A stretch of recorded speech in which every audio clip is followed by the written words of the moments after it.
શહેરના તરસાલી ખાતે આવેલ ઉમા વિદ્યાલયમાં 11મો વાર્ષિક ઉત્સવ ઉજવાયો, જેમાં શાળાના બાળકોએ વિવિધ સાંસ્કૃતિક કાર્યક્રમો રજૂ કર્યા। વડોદરા શહેર તરસાલી ખાતે આવેલ ઉમા વિદ્યાલયમાં 11મો વાર્ષિક ઉત્સવ નિમિત્તે 3 દિવસ સાંસ્કૃતિક કાર્યક્રમનું આયોજન કરવામાં આવ્યું હતું, જેમાં 2 દિવસ અંગ્રેજી માધ્યમ અને 1 દિવસ ગુજરાતી માધ્યમના બાળકો દ્વારા વિવિધ થીમ પર ડાન્સ રજૂ કરવામાં આવ્યો હતો। આ કાર્યક્રમમાં 1800 થી વધુ શાળાના બાળકોએ ભાગ લીધો હતો, જેમાં બાળકો દ્વારા વિવિધ થીમ પર ડાન્સ કરવામાં આવ્યો હતો, જેમાં સમાજ અને સંસ્કૃતિ જળવાઈ રહે તે હેતુથી આ કાર્યક્રમનું આયોજન કરવામાં આવ્યું હતું। બાળકોએ શાળાના શિક્ષકો અને શાળાના પૂર્વ વિદ્યાર્થીઓના માર્ગદર્શન હેઠળ બાળકોએ વિવિધ વિષય પર સાંસ્કૃતિક કાર્યક્રમનું આયોજન કર્યું હતું। બાળકો દ્વારા રજૂ કરાયેલા સુંદર થીમના માધ્યમથી સમાજમાં સુંદર મેસેજ આપવામાં આવ્યો હતો અને આ કાર્યક્રમને સફળ બનાવવા માટે આત્મનિર્ભર બનીને આ કાર્યક્રમને સફળ બનાવ્યો હતો।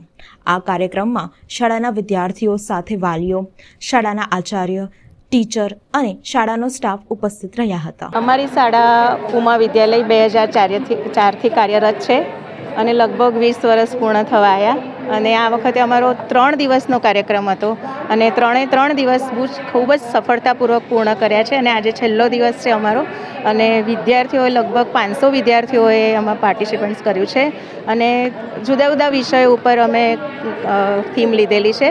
જેમ કે આજે ગીતા જયંતિ છે તો મહાભારતનો એક ટૉપિક લીધો છે।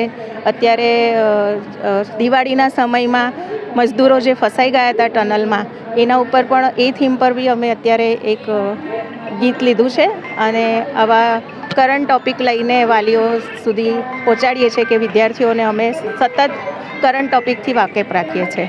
હું ધવલ ભટ્ટ ઉમા વિદ્યાલય શાળાના વ્યવસ્થાપક તરીકે છેલ્લા 7 વર્ષથી તેમજ આ શાળાની અંદર હું 16 વર્ષથી કાર્યરત છું।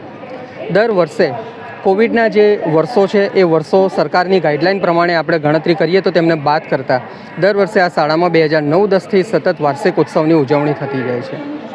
આ શાળાનો 11મો વાર્ષિક ઉત્સવ છે, જે આ વખતે 3 દિવસ સુધી અમે ચલાવ્યો, જેમાં 2 દિવસ અમારા અંગ્રેજી માધ્યમના વિવિધ ધોરણના વિદ્યાર્થીઓ તેમજ આજે અંતિમ દિવસે ગુજરાતી માધ્યમના KGથી લઈને ધોરણ 12 સુધીના વિદ્યાર્થીઓ પરફોર્મન્સ આપશે। આ 3 દિવસમાં થઈને કુલ 1800 જેટલા વિદ્યાર્થીઓએ પોતાની અલગ અલગ કૃતિ, જે તેમના પોતાના અથાગ પરિશ્રમ, શિક્ષકોના માર્ગદર્શન, કોઈપણ પ્રોફેશનલ કોરિયોગ્રાફરની મદદ વગર તૈયાર કરેલ છે, જે એક કહી શકાય તો વિદ્યાર્થીઓની અંદર સુસુપ્ત અવસ્થાને જગાડવા માટેનું શ્રેષ્ઠ માધ્યમ જો કહી શકાય ને તો સ્ટેજ ફિયર દૂર કરવો।